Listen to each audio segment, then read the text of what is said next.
not gonna wear your seatbelt? No, of course not. I'm gonna wear my seatbelt. We're just driving down the street. Well, actually, of the total traffic collision deaths of 2012, 56.4% involved passengers or drivers who weren't wearing their seatbelt, according to EdgarSnyder.com. Yeah, but come on. I've been driving for 2 years, and I've never gotten in a car crash. I'm a really experienced driver, and I know the roads. All right, suit yourself.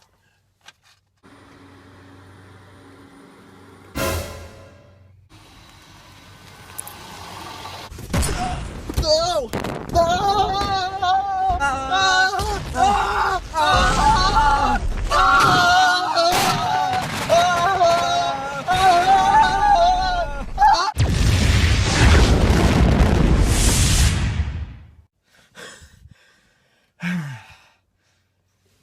Glad I wore my seatbelt.